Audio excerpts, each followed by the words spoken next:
June 4, 1943. We stepped off the Pullman like defeated tourists and found ourselves accused by light. The little town of Mexia, Texas, glittered as if the night belonged to electricity rather than fear. I remember Werner Burkhardt hiding a pencil in his sleeve and writing a sentence that could have sent him to solitary. "The Americans must be lying to us." That line began to break the world I'd been taught to hold sacred. We were veterans of Rommel's Afrika Korps, hardened by sand, hunger, and orders. We had surrendered in Tunisia, thinking the war would prove our truths even in defeat. Instead, we rode in cushioned berths, ate from dining cars, and watched houses glow behind clean fences. In Germany, blackouts and ration cards had carved the world into shadows. Here, each farmhouse burned with light. Each small town ran factories through the night. Men who had been taught that America was weak now counted cars in parking lots and found their pride hollow. The shock was physical. The smell of fresh coffee, the clink of silver, the cool of air conditioning in August. It was mental, the slow, painful rearrangement of facts in a mind trained to obey a single story.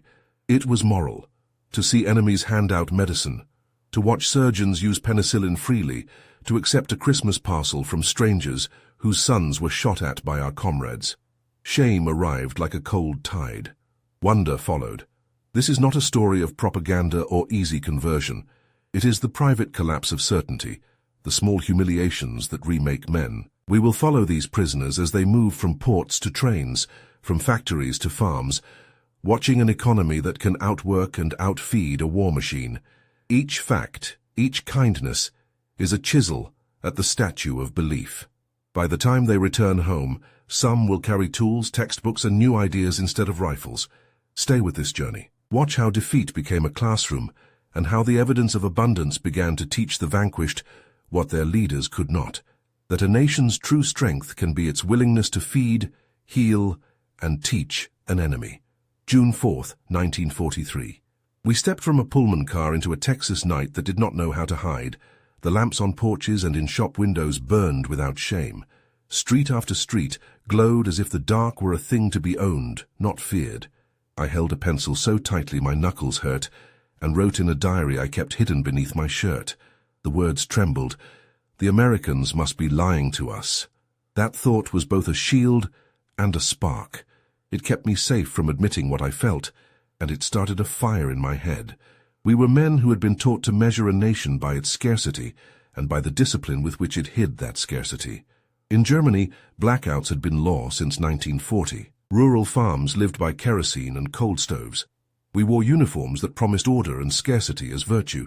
Now here, in a town called Mexia, 1,850 of us, veterans of Rommel's Afrika Korps, found ourselves greeted by applause and light. We had expected cattle cars and barbed wire. Instead, we stepped down from cushioned berths, opened leather suitcases, and saw ordinary people who had come to watch us arrive. The first shock had a physical weight. The Pullman car's padded seat, the linen on the dining table, the cool air of an interior that was living, not merely surviving. These comforts felt like accusation. Coffee steamed from a metal urn and carried a smell we had not tasted for months. I watched a man from my unit, Kleist, a pilot who had spent nights counting stars over the desert, half laugh and half cry when a guard apologized because the air conditioning in our car did not work perfectly. Air conditioning in August. The irony bruised. The second shock lodged in the mind. We had been trained to believe that America was decadent, fragile, on the edge of collapse. We had been told its people were weak, indulgent, and unfit for war. Now we watched Americans move with the calm efficiency of people who do not fear scarcity. They spoke to us in broken German, explained our rights, took our photographs for files. They did not shout or gloat. They acted as if generosity was simply part of their work. That behavior felt more dangerous than anger. It was proof. Among us, the reactions split into small wars. Some clung to doctrine as a drowning man to a plank. There were still officers who barked slogans and called any doubt treason. They urged silence, repeated old lines about enemy trickery. Others were startled into silence by a new question. What if the enemy is not what we were told? I watched men argue in whispers in the dim of our barracks. One sergeant spat that this was theatrical, a show to make us soft. Another, a quiet baker from the Ruhr, kept his head down and counted the electric bulbs in a nearby house with a trembling finger. Counting meant thinking, and thinking meant danger. There was also private fear. I had to hide my diary because admitting doubt could mean punishment long after the guns had stopped. Writing the truth was an act of treason in my heart. Yet the pencil moved because truth once seen demands record. The page became a small witness to the collapse of certainties.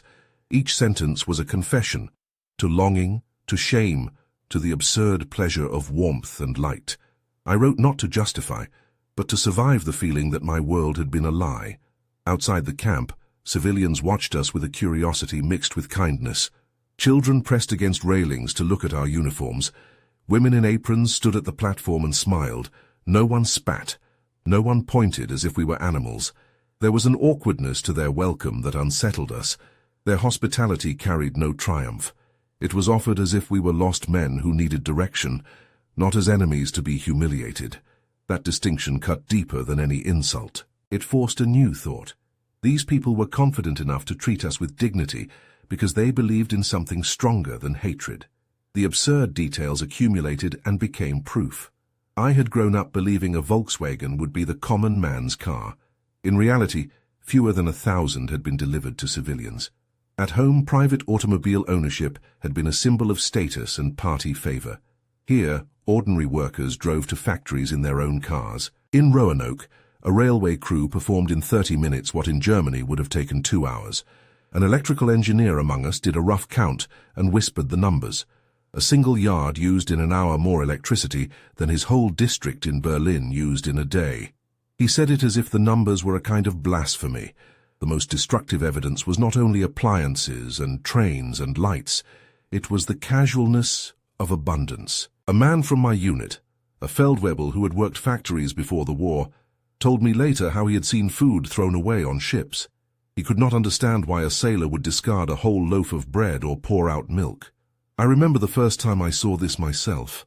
A young American tossed a half-eaten sandwich into a bin without a thought. In that movement, I felt the whole axis of worth tip. In our camps in Africa, we had starved for months. Here, a single guard could buy us hamburgers at a stand for 15 cents. The transaction was so simple it felt obscene. We began to learn to read abundance as language. Electric lights meant reliable industry. Padded seats meant spare resources devoted to comfort. Air conditioning meant a supply chain that could afford luxury. Every small convenience added up into a new grammar of power. Power no longer read only in tanks and guns, but in kitchens and waiting rooms, in libraries and hospitals. The presence of X-ray machines and the free use of penicillin in camp hospitals became a kind of doctrine by itself. I remember talking to a surgeon who had been in the medical corps. He stood in the ward and watched a man with a minor infection receive penicillin. Back home, such drugs were whispered about, reserved for the highest ranks. Here they used it as routine. The surgeon's face went pale and he said simply, "We are behind." We were not only seeing machines and medicines, we were watching choices. The Americans chose to use their surplus on enemies. They chose to feed, to warm, to teach. That choice made the facts more damning than any statistical chart. To receive kindness from a man whose son might be on the front line was to confront the meaning of victory itself. If you can be secure enough to treat your enemy humanely, what does that say about your cause? If your enemy can give you a library and a trade class, does your hatred still make sense? Small acts of ordinary decency kept hitting like pebbles against a statue until the mortar loosened. At dusk, a woman from a local Methodist church brought cookies for us and sang carols in German. A boy in overalls handed out cigarettes. Men who had been taught racial hatred found themselves accepting gifts from the very people they had been told were inferior. A uniformed camp guard once smiled at me in a way that asked no questions and offered no condemnation. His smile was not pity, it was confidence in his own justice. That smile lodged in me like a foreign seed. Fear of being seen questioning kept many silent. Fanatics still watched for signs of weakness and labeled them with venom. We had all been taught that doubt was the first step toward betrayal, yet silence felt heavier than any uniform. In whispered circles we began to compare notes. Who had more bread? Who had seen a medicine cabinet? Which towns had lights? Each report loosened the old fabric a little. Some men clung to anger and conspiracy. "It's a trap," they said. "They'll use us and then punish us." Others could not hide a new calculation. "If they can feed us now, What can they do with their full strength in a war? The morale of that night in Mexia was not immediate conversion. Hearts do not flip like switches. Instead, there was a slow unpicking of the garments of belief. Pride frayed first, then certainty, then anger. In the space left behind, something else grew. A readiness to question, an appetite for facts, a hunger for knowledge that did not serve propaganda. Men who had sworn to banners began to listen to local talk, to ask about factories, to count assembly lines from train windows. The quietest among us read the labels on canned goods as if they contained doctrine. As we boarded again, not as prisoners but as escorted travelers, a deep uncertainty settled over the ranks. The train would carry us west, through towns that ran their factories at night, past fields that looked too large to be honest. Ahead lay a port where soldiers had been processed with an order that seemed mechanical and gentle. Ahead lay a sea crossing, and the possibility of seeing how America moved men and materiel across two oceans. Some of us wanted to cling to the old story, to return home with the comfort of certainty. Others, shaking, already suspected that arriving in America would be the start of an education we had not chosen. I folded the diary into my shirt and felt the weight of the pencil like a compass. Each line I had written that night was a small map toward an uncomfortable destination. The question that kept me awake was simple and dangerous. If what we had been told was false, then what should we be? We had once been fighters, proud of the narrative they gave us. Now that narrative had holes. Would we repair it with new lies, return to familiarity, or would we let the truth pry open our minds and change the shape of our lives? As the train hissed and the town lights receded, one last image stayed. A child on the platform holding a candle in one hand and a tin cup in the other, offering it to a stranger in a uniform he did not understand. The offering was honest. It asked nothing. That small act spoke louder than any parade. It suggested that victory might be measured not only in territory, but in the willingness to feed an enemy and to teach him. We were on our way to a port where ships waited, ships that had been built in record time and were now full of supplies and space.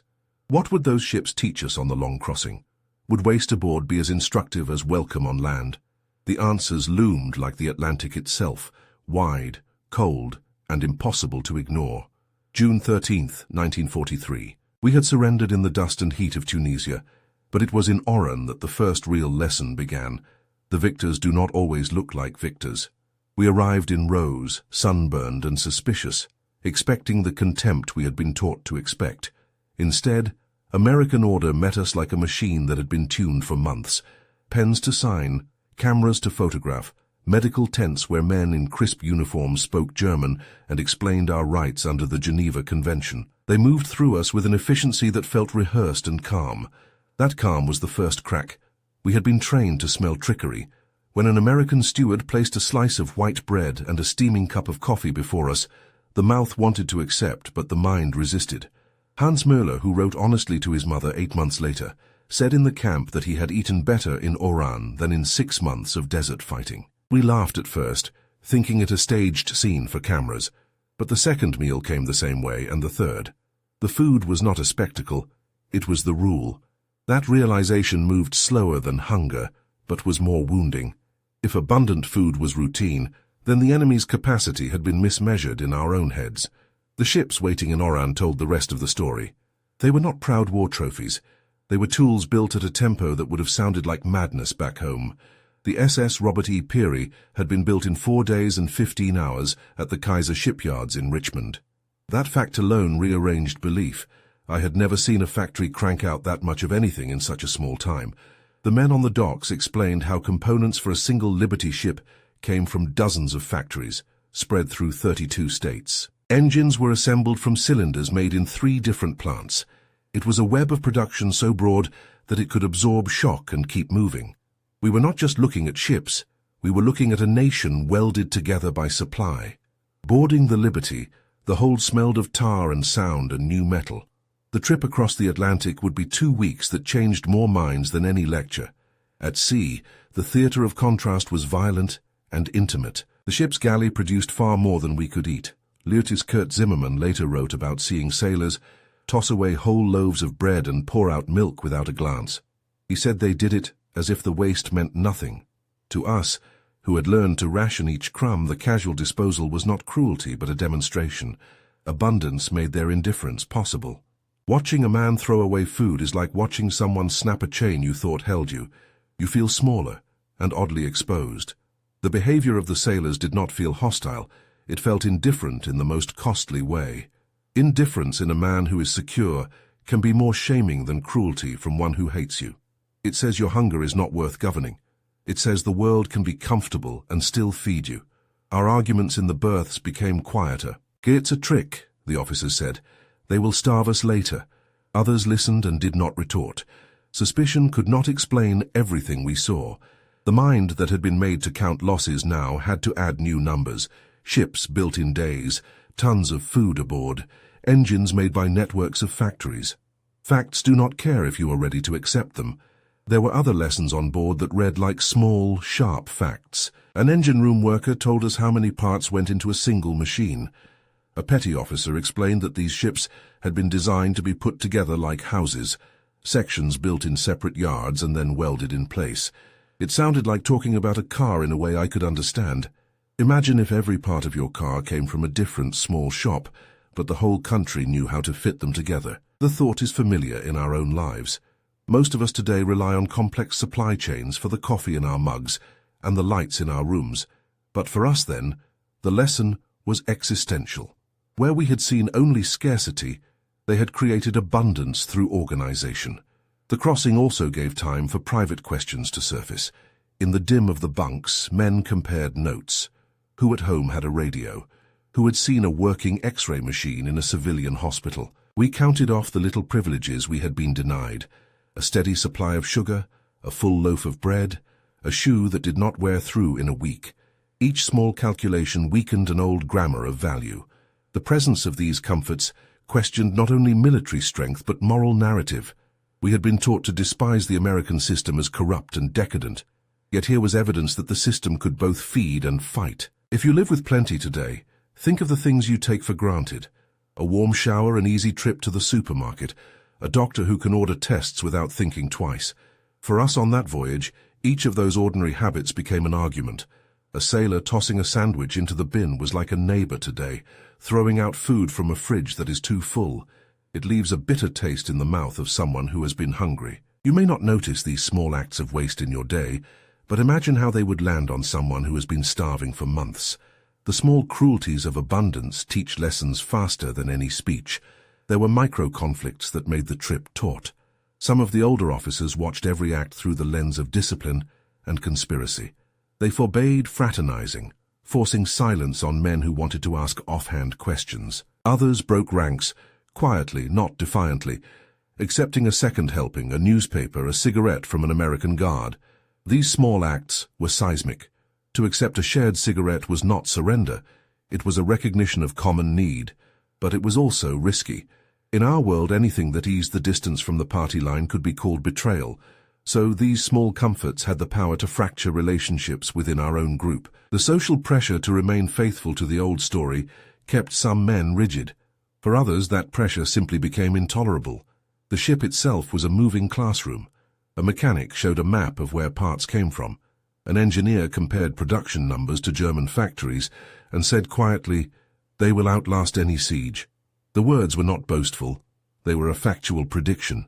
The arithmetic of production was clearer than ideology. A nation that made ships in days could replace losses faster than one that could not. That fact would be a constant drumbeat in our heads. It was not the guns that terrified us on that crossing. It was the steady rhythm of assembly lines back home. Night at sea was the most dangerous time for thought. In the dark, when the ship creaked and the ocean breathed, men read letters, wrote notes, and sometimes confessed small doubts in the dim light. A radio broadcast played American music in the wardroom, and some of us laughed at the tunes because laughter was safer than admission. Others listened and felt something like mourning. The war had given us a single path: obedience. The sight of a mother in a distant town receiving a package and smiling would, years later, be described as charity. To us at the time, it felt like a question: why do they have enough to spare? There were vivid personal stories that would later be told and retold. A baker who had been slugged by hunger in Africa cut a piece of meat and ate slowly as if tasting a sin. A young corporal from Bavaria hid a little cheese in his pocket and, when discovered, did not get punished. Instead, an American guard nodded and added another slice. That single nod carried a meaning that no propaganda could have matched. It suggested a basic decency that refused to see us as less than human. We also learned the scale of movement. By summer 1943, these ships were carrying tens of thousands of prisoners across the Atlantic each month. The logistics dazzled us. Men moved not in a trickle but in a steady flow, processed with a calm that suggested institutional muscle. This machine was not merely for war, it was for governance. The shock of scale made our individual worries smaller and our national problems larger. If a country could move so many men so smoothly, how could it be as weak as our leaders had said?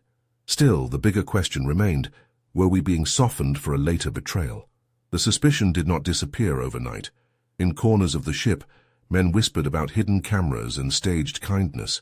But the more we observed, the harder those theories became to sustain. The Americans were not gloating. They did not parade our defeat like a circus. They offered practical care, inoculations, clothing, soap. Practicality, not mockery, defined them. That difference wore on the most confident skeptics among us. As the Atlantic stretched behind us and the horizon promised land, one feeling hardened. Knowledge can be transported as surely as men. We were being moved physically, and, whether we liked it or not, mentally. The Liberty ship was a vessel of lessons. It carried us toward an arrival that would not be a single revelation, but a series of small, accumulating proofs. When we stepped ashore, the docks and railways of Norfolk would show us the next chapter of the argument. For now, in the narrowing light of the ship's stern, a question pulsed beneath everything. What do you do when the enemy proves you wrong, not by killing you, but by feeding you? If you want to continue this journey with us, if you want to follow the men who learned from food, machines, and quiet compassion, click the red button in the corner now and subscribe. Join others who are uncovering how defeat became the most unlikely classroom in history. Subscribing keeps you with us as we move from ship to shore, from suspicion to a truth that changed lives. Don't miss the next part. On land, the scales tip further, and the narrative that once held us will begin to unravel in plain daylight. We were about to disembark and meet docks that handled more tonnage in a day than any German port handled in a week. Behind that fact were cranes, offices, and trains that promised to show us what industrial power looked like on the ground. The Atlantic had taught us the arithmetic of supply. The American shore would teach us the face of that arithmetic. The next landfall would test whether our doubts were illusions or the beginning of a new life. We arrived at Norfolk with the kind of silence that follows an accusation. The docks spread out like a small city. Cranes spiked against the sky, warehouses stacked in neat rows, and piers that took ships like a throat takes air. A petty officer walked us along the quay, while the tide carried the smell of coal and oil. Men in my unit counted cargo ships as if they were trophies to be measured. 47, someone said aloud, and the number felt like a rebuke. In Germany, you learned to count losses. Here the numbers were additions. The sight of so much material moving without panic made a slow, cold thing settle in my chest. We had been lied to about the enemy's limits. Norfolk was technical in a way our training did not prepare us for. The base covered 4,300 acres, they told us, docks that handled more tonnage in a day than Hamburg managed in a week. The cranes were not ornamental. They were instruments tuned to lift and shift thousands of tons in hours. I watched a cargo gang load and unload with a choreography so precise it felt like a machine learning a dance. Conversations between guards and dock workers slipped into practical terms. Tonnage per hour, average turnaround, number of cranes on a pier. Words that sounded like tableware in a house richer than ours. I felt small not because of defeat by arms, but because of the scale at which this country organized its work. On the train platform, ordinary people came to watch as if a festival had been scheduled. Children banged on the metal fences, and women clapped. Civilians nodded to men in uniforms and offered small gifts from their baskets. No one spat. No one screamed. That simple civility held its own power. It showed confidence. While we stood embarrassed and confused, a factory worker in a plain shirt told me he drove himself to work every day, and that most of his neighbors did the same. In Germany, a private automobile was proof of party favor. Here it was routine. To see workers go home in their own cars felt like discovering a new species. Ordinary people with what we had been told was impossible. We boarded Pullman coaches that felt like a lesson in what surplus can do.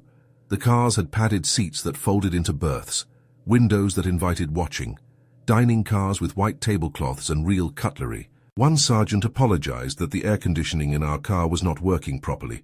Air conditioning in August, he added, as if this fact were ordinary. That apology lodged under our skin. It was not the luxury that shamed us, but the calm assumption of it. The men argued in low voices. This is a trick, they are staging comfort to weaken us. Others simply stared out the windows, counting lighted houses, counting factories with night shifts. Counting meant calculation, and calculation meant the quiet dismantling of old certainties. What does it do to a soldier's mind to be offered comfort rather than contempt? What happens when the enemy's normal is better than your homeland's dream? The rail journey eastward became a moving classroom. At Roanoke, the train stopped long enough for us to watch well-practiced railway hands at work. Automated coal loaders fed tenders, while electric water pumps filled boilers in minutes. Lubrication systems hissed, as if the rails themselves were being cared for by invisible hands. An electrical engineer among us, a man who had run district circuits in Berlin, leaned close to the window and made a quick calculation in his head. He told me later, his voice still flat with disbelief, that the yard used more electricity in 1 hour than his entire district used in a day. For men trained to worship scarcity, the fact read like blasphemy. The more we saw, the more our private quarrels intensified. Some officers clung to the old stories with a fury that made them cruel. They hammered the men who accepted kindness, calling them collaborators of thought. Others, quieter and older, were more dangerous in their calm. They moved through the train speaking soft questions. How many factories lie ahead? What will the fields look like? The debate was not about ideology, but about identity. Who am I if my enemy is not what I was taught? The tension between staying loyal to a story and opening to reality made men shut their eyes during the day and stare at maps at night. Through the windows, whole towns passed like evidence laid out for examination. Martinsville, Danville, Greensboro, place after place that, in our minds, should have been gaslit and rationed, glowed with shop signs and lit porches. Factories hummed with night shifts, parking lots filled with vehicles. It was as if industry had layered itself over the countryside and never bothered to apologize. We were trained to see war as scarcity made moral. Here was a different moral, abundance used as a public virtue. Some men tried to ignore it by telling stories of American weakness, of corruption, of internal strife. But the train provided a running counter-argument. Motion, light, people who moved in the night as if they were certain of tomorrow. Watching factories at night is like reading a map of priorities. A lighted window is an argument in favor of investment. We watched plants with multiple rows of windows, where machines glowed like a constellation. Some of us tried to do the math. How many kilowatts did that plant use? What do those furnaces produce per hour? Numbers became small prayers. The worst part was how ordinary the scene looked. No trumpets, no banners, just work, steady and unapologetic. You could see the nation's faith in itself in the way it kept its lights on. And yet the train was also a stage for small cruelties. Guards bought hamburgers from stands at stations and handed them casually to prisoners, as if the act carried no meaning. A man who had been a farmer in Bavaria watched children eat sandwiches while his thoughts wandered to his own family and their thin rations. The sight was a slow erosion of pride. Pride shields a man from humiliation. When pride dissolves quietly, it leaves a rawness that can be hard to name. It made us angrier at home and quieter in public. What do you keep when the promises of your world show cracks? Can a uniform still hold a man when the facts around him unmake the story sewn into his sleeve? As the train crossed state lines into Tennessee and Kentucky, the panorama widened. Rivers carved bright ribbons through cultivated fields, and beyond them stretched complexes of buildings whose scale made our previous experiences look provincial. The names we had heard in lectures, Alcoa, Ford, River Rouge, came to life not as lines on a page, but as sprawling factories on the horizon. We were not yet at the plants. We were observers, the kind of observers who feel embarrassed by being shown something they were trained to hate. The feeling was complicated, part envy, part admiration, and part a new kind of fear. If the capacity to feed and arm and heal could be measured in miles of conveyor belts and rows of glowing windows, then the future of battle and peace began to look different. Men began to write notes in secret again, not only about what they saw, but about what it meant.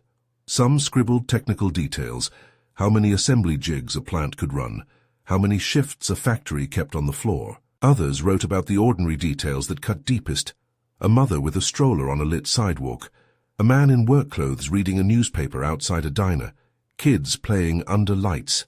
These are the things that do not translate quickly into military strategy, but they translate deep into the mind.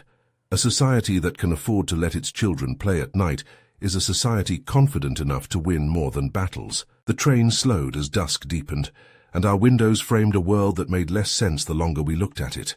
Men who had been confident in the old story now began to murmur about the arithmetic of victory. Not in slogans, but in simple sums. If you can replace a lost bomber in days, if you can feed a city by barge loads of grain, what can defeat look like? Some preferred to cling to the idea that courage could outmatch capacity. Others, quieter now, began to consider new possibilities. The most dangerous change was not talk of surrender, but the secret curiosity that pulled at men after they had been exposed to a different reality. What will you rebuild when the truth you were given is gone? Can a man go home to a ruined country and teach what he learned while captive, or will he bury it under the old flags? We were heading west, deeper into a landscape that would test everything we had known. The train was our slow exam. Each town, each window, each humming plant was a question we had to answer for ourselves. Some answers would be political, others would be personal, but all of them would be hard.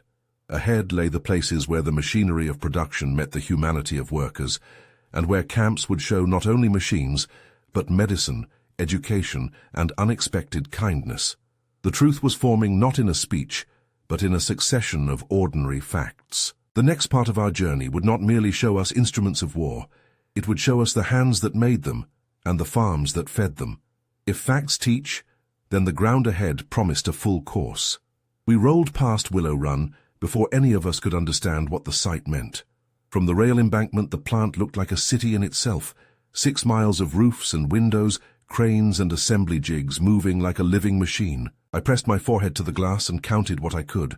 Rows of wings, fuselages in various stages, men and women moving with a rhythm I had never seen in Europe. Someone muttered the numbers. A B-24 every 63 minutes, tens of thousands of workers, 150,000 parts fitted together from hundreds of suppliers. For a man who had fought in the desert, used to scavenging every scrap and tearing out ration coupons like confessions, the sight hit like cold water. This was not improvisation. This was planning at a scale that turned loss into a smaller problem. We had known the names, Ford, Alcoa, River Rouge, like talismans taught at a distance. Now they were miles of furnaces and conveyors that swallowed night and spit out plains. At Alcoa, the furnaces were said to use some 175,000 kilowatts, a single works that demanded more electricity than whole German towns could spare. We watched an aluminum glow like an artificial dawn. At rubber town near Louisville, the new synthetic rubber plants rose from fields in less than 2 years. They produced hundreds of thousands of tons when our factories could barely scale a tenth of that. An IG Farben chemist among us counted distillation columns and catalytic crackers and said only, "They have built more in months than we managed in years." The sentence landed like a verdict. The farms were no less shocking. We crossed the Mississippi and saw grain elevators like small mountain ranges, each intake holding enough to feed a city for months. Barges moved downstream under bridges, full of wheat and corn, more grain than our entire harvest of 1942. Men from the countryside, once proud to be independent farmers, stood silent as combines moved like monsters across a golden sea, taking harvests that would have demanded 100 laborers back home. A young farmer smiled at me in a way that had no malice. He pointed to a tractor that would have been the price of a house for my father. He said simply, "We call it a tool." To watch a tool do what 100 hands once did was to watch the future arrive in a day. We were shuffled into camps that contradicted what we had been taught about American cruelty. Wooden barracks were warm with steam heat and working radiators. Showers ran hot and long. There were flush toilets and light bulbs that did not flicker when the wind was wrong. In the camp hospital, I walked past a ward where an American doctor used penicillin on a wounded man with the calm certainty of a man giving water. To us, penicillin had been an almost mythical remedy reserved for officers, whispered about in hospital corridors. Here it was routine.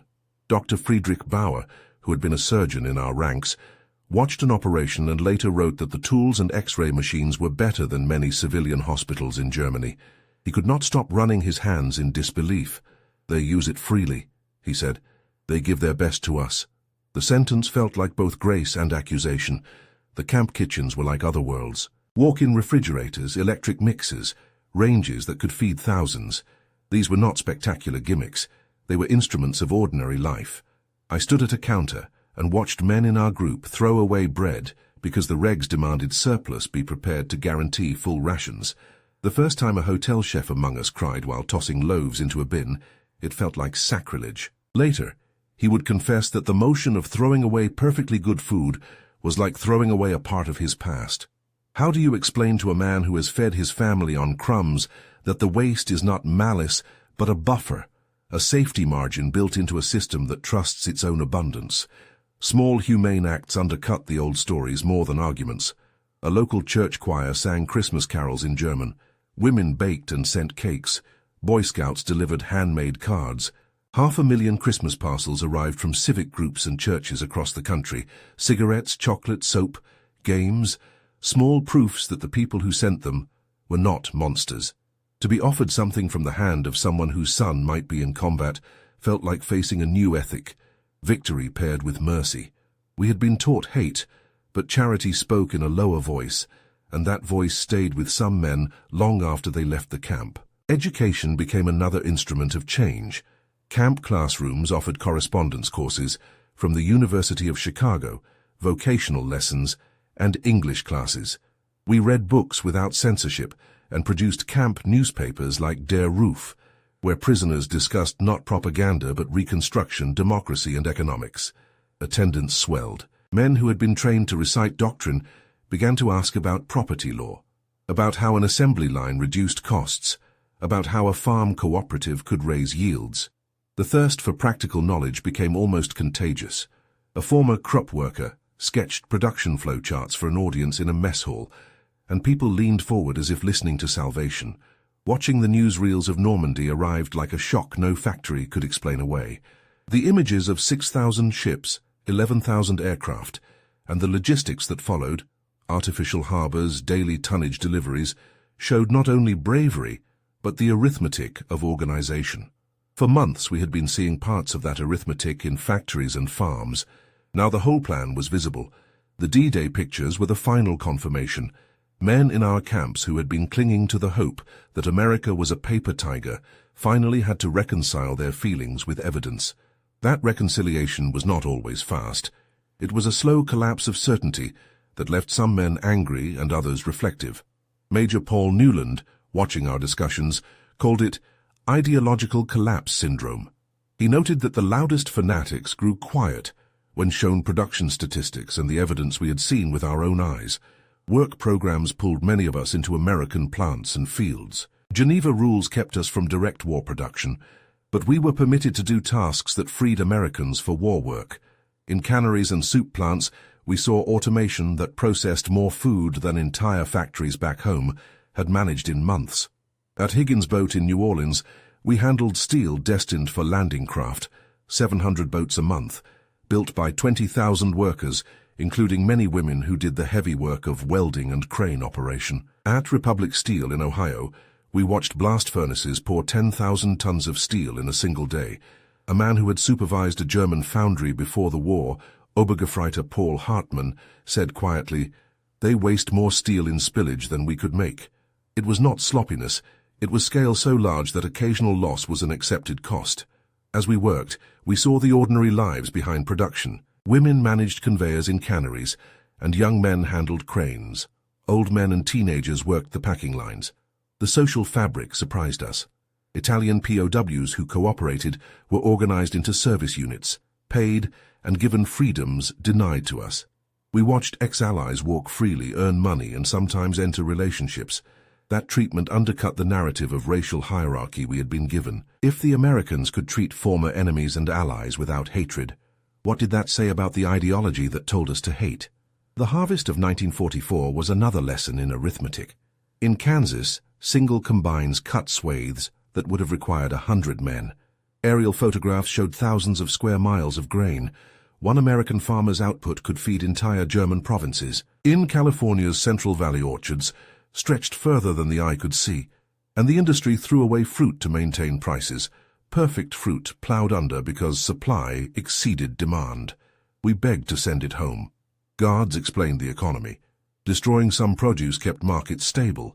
To men who had come from hunger, watching fruit bulldozed felt like witnessing both abundance and an arithmetic of choice that we had not been taught existed. The psychological pressure grew in subtler ways. Men wrote letters home and worried that their words would be seen as betrayal if they praised anything about their captors. Some kept silent. Others, who could not swallow the dissonance, wrote essays and attended classes. The camp newspapers moved from defiant nationalism toward discussion. Editors who had once printed slogans now published debates on constitutional structures and rights. The change was not total. There remained a hard core. Less than 10% by 1945 reported still holding strong Nazi beliefs, but the majority shifted, some gradually and some swiftly. Surveys later showed that 95% rated their treatment as good or excellent, and over 74% said captivity had a positive effect on their worldview.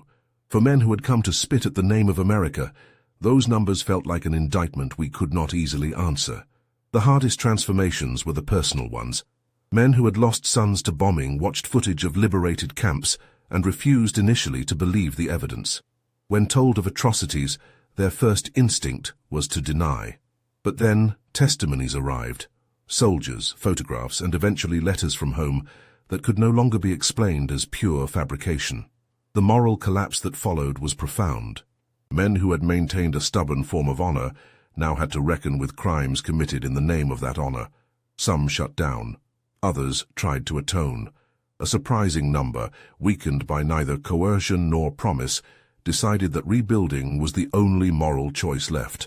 They learned trades in camp, studied economics and agriculture, and planned for a different Germany. That winter and the next spring, vocational programs and teacher courses taught skills we could use. Some of us learned how to run a combine, repair an engine, or manage a small cooperative. Others studied civics and constitutional law in evening classes. The American instructors were patient and direct. Jewish refugees from German universities taught physics and civil engineering without rancor. Their presence was another contradiction we had to swallow.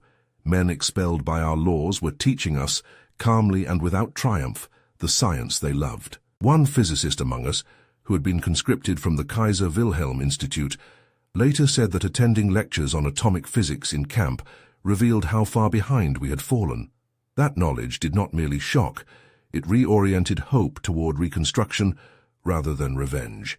By the time the camps emptied in 1945 and 1946, the evidence of transformation was more than anecdote. Over 371,000 German POWs passed through American camps. Tens of thousands took courses. 40,000 enrolled in educational programs. 30,000 took English classes. And some 8,000 took university correspondence courses. 25,000 volunteers attended democracy classes. The labor value we contributed, some 14 million man-days on farms and production, helped a nation mobilize without exploitation. Many of us kept letters for decades with families who had shown us kindness. In 1985, hundreds returned to a reunion in Austin to stand together with the Americans who had once held them. A former colonel who had come as a believer in lies summed it up. We came as conquerors. We left as students. The transformation was neither simple nor uniform. It did not erase guilt, loss, or memory of the war's horrors. But the facts we had lived through, machines that moved mountains of material, farms that fed continents, hospitals that healed strangers, remade what we thought power meant.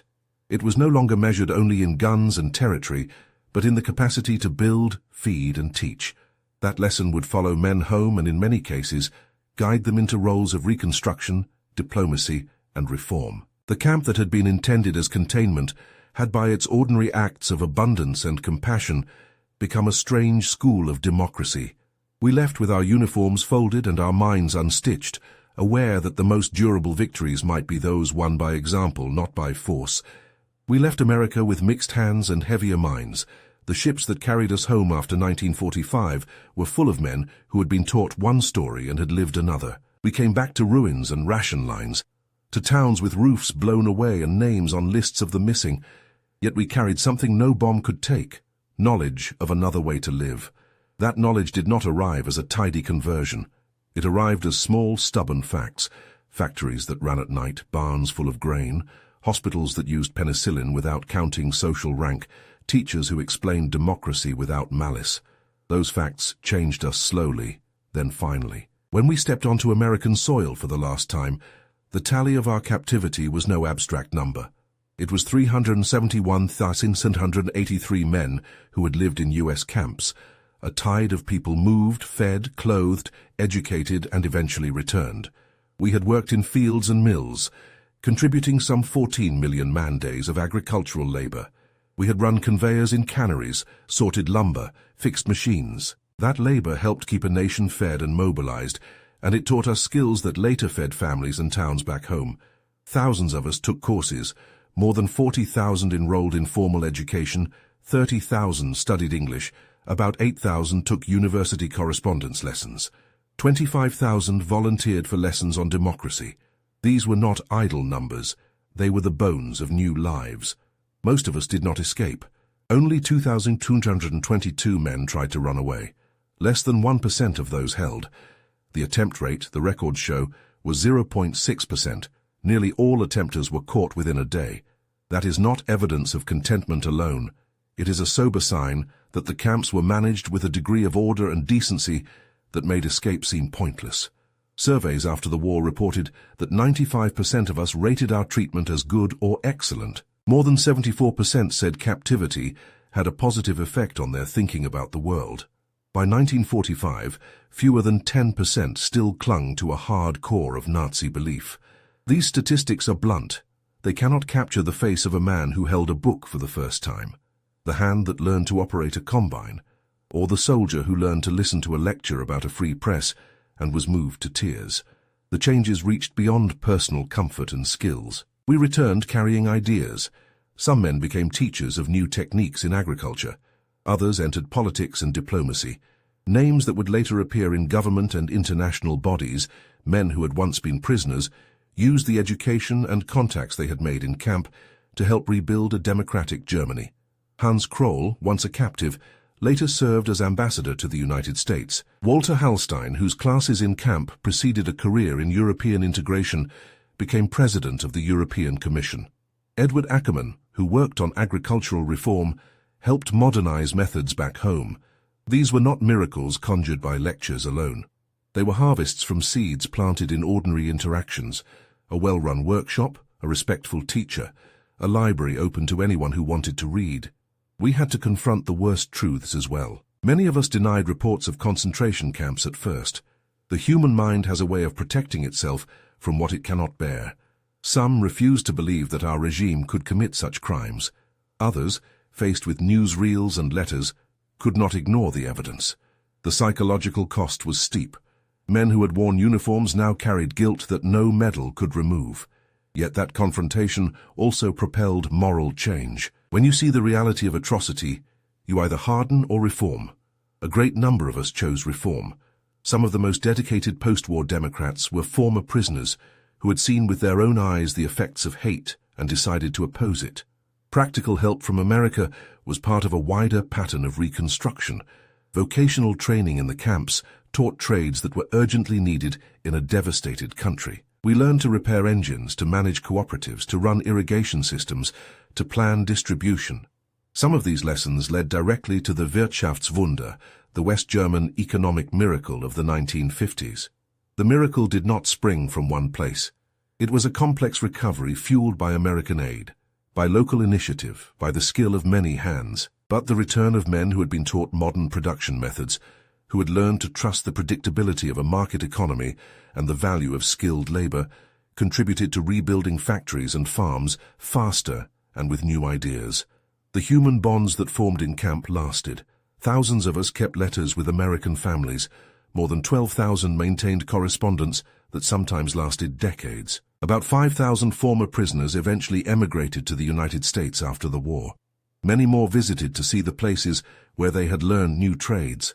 In 1985, 4 decades after that first train into Mexia, more than 500 of us gathered in Austin, Texas.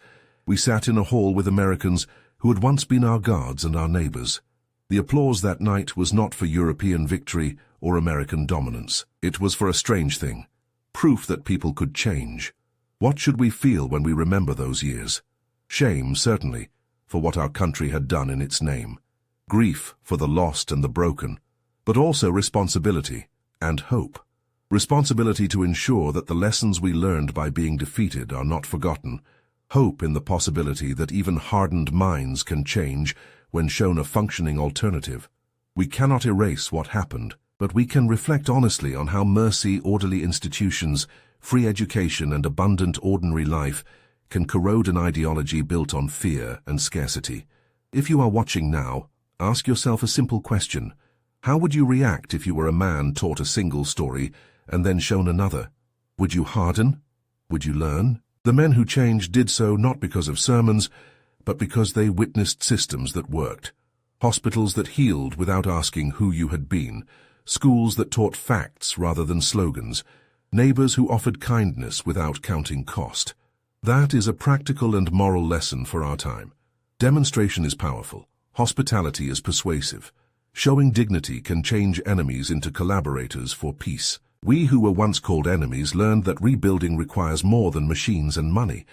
It needs education, trust, and the willingness to treat others as humans. If today we are to prevent future horrors, we must remember how careful, patient, and ordinary acts, teaching a trade, sending a parcel, running a fair court, can transform minds made brittle by belief. This history asks of us a moral response, to choose policies and personal acts that build institutions, protect the vulnerable, and teach the next generation how to maintain them. If this story moved you, if it left you with questions about history, morality, or the ways societies change, please stay with us. Subscribe to the channel by clicking the red button, like the video if you found it meaningful, and leave a comment. Ask anything, share your thoughts, or tell a family story. You may write anonymously if you prefer. Your voice matters because this history is not only academic, it is a living conversation about what we owe one another after conflict. Join the conversation and help keep this memory alive so that the lessons learned by men who lost a war can live on as warnings and as hope for a better future.